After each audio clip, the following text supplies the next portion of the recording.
Hello channel, welcome back everyone. I hope you're all ready for Christmas, magical time of the year. And as if by magic, the Sorare rewards have landed at 3 o'clock instead of later on. So with the deadline changed, things have dropped a bit sooner, which is it's nice. Plenty to do on Christmas Eve, including digesting my lunch, which I've just had. Apologies. We should really recut this, but I don't care. We're on the Coke Zero. We're not drunk or anything yet. But anyways, picked up a couple of rewards. Have a look through that, get them opened. At the end of this as well, I'm going to give you an update regarding Celtic. I know a lot of people obviously follow the channel for Celtic predictions, so we'll have a look at that at the end. Because of the quick turnaround and because I'm actually going to a game on Boxing Day and I'm going to hospitality where I'll be having many beverages or libations or beers or Guinnesses or whatever you want to refer them as. There might not be a video for the weekend game with the lineup prediction, and I can't do it just now because I can't. I don't even know who's going to play in Boxing Day at the moment. We'll come back to that in a wee minute. So, anyways, picked up a couple of rewards, which is good, and a couple of promotions. I referred to it in the last video as well. Did get into EPL Division 1, which was really nice, back into Bundesliga Division 1, and a promotion to La Liga Division 1, which isn't actually running at the moment, but will be back obviously after Christmas when La Liga's had their break. A lot of heartbreaks as well when we're talking about breaks. Celtic teams down, pretty difficult, but the saving grace is did hold on to one in-season super rare lineup and one rare in-season lineup as well. Lost everything else in terms of D1s, which is quite difficult. I know I can do better. You don't need to troll me. You don't need to put it up on the screen. So yeah, you can do better. Yeah. Saying no more. I do the predictions. Anyways, $80 cash, 16 boxes, which we'll go through. Also, tier 1 limited and under 23s, which was pretty close to cracking the podium. Actually, one decisive from the podium, and a tier 3 rare as well. So, not too bad at all. So, let's go through. I like to go through in sort of reverse order. And then I say we'll do the preview. Forward from Rennes, Henrik Meister. I see Meister, just think like Jägermeister, and just think back to the terrible hangovers I've had after having Jägermeister. Anyway, moving on. We'll do a tier 4 rare, and then we'll leave the tier 1 limited to last, just because that's the highest tier. It's a German defender from Schalke. I didn't know they could defend. Oh, he's 18, that's not too bad. Average of 42, so I was right about them not being able to defend. A tier 3 Bundesliga. Should be decent. Swedish from St. Pauli. Eric Smith. Average of 54, pretty good. Being St. Pauli, obviously, not one of the best teams in the Bundesliga. Might even go back down, who knows. Handy to have some in-season cards as well. Building up some neon ones too. And then the tier 1 under 23, Tizolis, fantastic. Really pleased with that one actually. Obviously it should be a good one because it's a tier 1, but Christos Tizolis is a right good player. And also the really good thing about having the rewards out sooner is that you can actually use your rewards now for the next game week as well.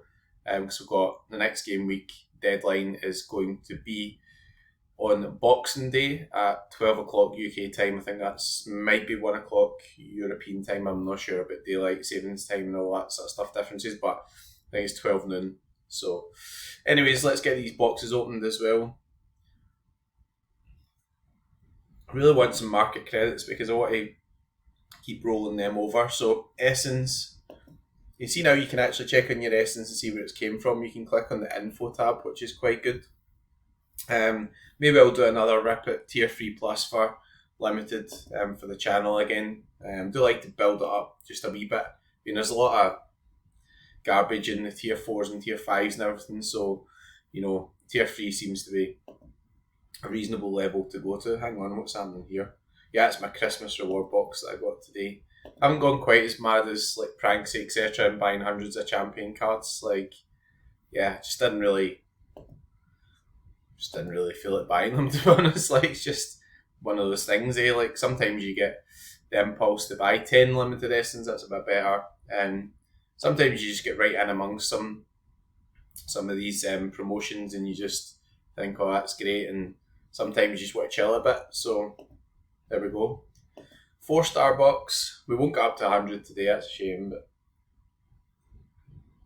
8 limited. Well, never know, we might get one of these jackpot amounts that's apparently in boxes. I've not really actually had that as yet. So credits, fantastic. That resets the timer.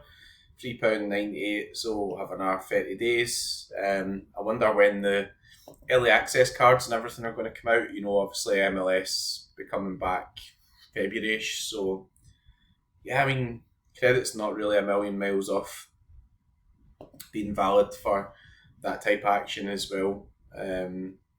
So there we go. Rare's a bit of a free roll now. What we're doing with Rare, I don't really know. Probably saving it till at least 100 as well. To say the rare stuff usually I'll keep for myself because I'm a greedy Scotsman. I've been doing more giveaways recently. I've been trying to increase that a wee bit. I do appreciate everybody watching. So if you're spending your Christmas Eve thinking, I really wish I was watching the darts, but I'm going to have to watch this dick, then fair enough. I do appreciate you watching the channel. It's been quite a successful year for the channel. Nearly up to 2,000 subscribers. That'd be a cool goal. If you are watching this and you haven't liked the video or subscribed, etc., then please do, because that would be quite a cool goal to hit this year. No pressure though. If by the time you've seen this, the darts is on, then go turn the darts on. Because let's face it, the darts is more entertainment than watching Sorare boxes getting opened. But yeah, if you're hanging about for the end of the video to get the Celtic preview, etc., then you know I'd appreciate that as well. More market credits. So building up quite nicely. I think about 150 quid or something of them just now. So, and it's a 50% as well, you know, so getting a 300 quid card for 150 is pretty good. Or, you know, might just sort of use it to get like something nice in-season limited stack, you know, Inter Miami, and then try and find a team that can actually defend. So there we go. Overall breakdown of the essence: 66 in limited, 48 in rare. Let's say we'll probably do another limited pool for a giveaway at some point. Don't really fancy doing it at tier 4 plus. I guess there's not a huge difference. Somebody can educate me on that. But yeah, I'm pretty happy with Tizolis as well. I'm playing the under 23s, so be kind of selfish and keep him. But he'll be a good addition to have in terms of forward, and he's got a game in Boxing Day. Club Brugge playing Boxing Day as well. Right, on to Celtic. So, predictor fight. From the point of view of Celtic for this game, I've updated things a wee bit. So you'll see now I've got sort of Adam Ida in. Ida has started the last couple of home games, so I think that makes a bit of sense, but 55% I'm not really overly confident. Dyson Maeda I think will start a lot at the moment. James Forrest out for 6 weeks. Nicholas Kuhn apparently was on the training ground before the last game, but had a wee bit of residuary pain in his knee, so sounds like the club are being cautious with him. A lot of games coming up. The other sort of key thing is that Celtic didn't score, so you know, if Yang had played and, you know, like Maeda started the game, then Palmer come on and they'd all done well, then, you know, I don't think Kuhn would have been rushed back. But when he's fit, things could go back into the fold. Midfield wise, I've got Bernardo, Engels and McGregor. Real tough call there. I mean, Luke McCown has started a lot of home games recently. I think Paulo Bernardo is due to come back in. And I think that Engels sat out a lot of games, which, you know, is not going to happen forever. I think he's actually played pretty well when he came on. He was really good in the cup final against Rangers. Got the assist for Nicholas Kuhn, so he's knocking on the door, and think, again, Brendan's just been quite cautious with him. First season settling in. Somebody messaged me earlier, Casper Schmeichel missed training today for Celtic. I've not seen any training pictures, they've not been put up yet. I haven't seen any news. Sometimes you do have players that just don't go out and train or get a physio or they get an extra day's rest. Obviously, with his age, with the build up of games, that doesn't necessarily mean that he's sick or he's injured or anything, so we'll look out for news in that.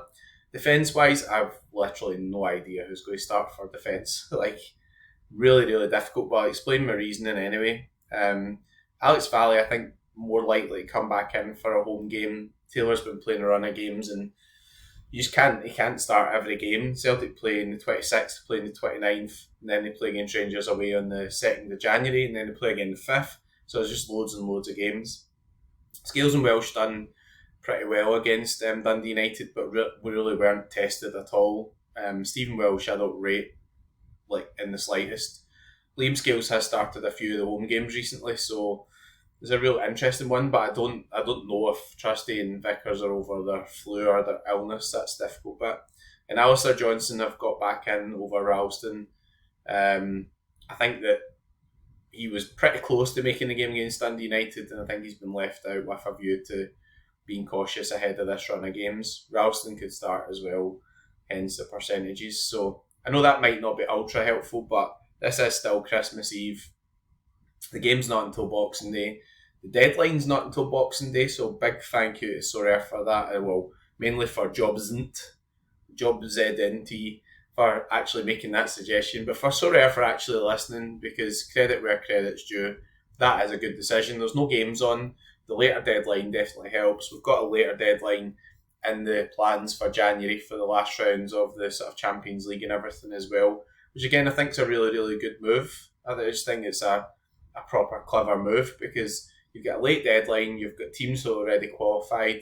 It will stimulate some buys on players who are maybe more backup type players, maybe with a good fixture, or allow guys to swap in players they've got from their collections or whatever. You know, just makes a bit more sense not to just be too rigid with it's got to be Tuesday at 3 o'clock type thing. So very quick turnaround time. As I said, I'm going to the game on Boxing Day. I'm going to be having a few beverages, so I don't think there will be a video for the weekend, but if my head permits and if I'm up early enough on Friday morning, I'll maybe try and get something out with an updated Celtic team. No promises, because it is Christmas, as everybody knows. They like a drink. Anyway, we're on the Coke Zero today, so I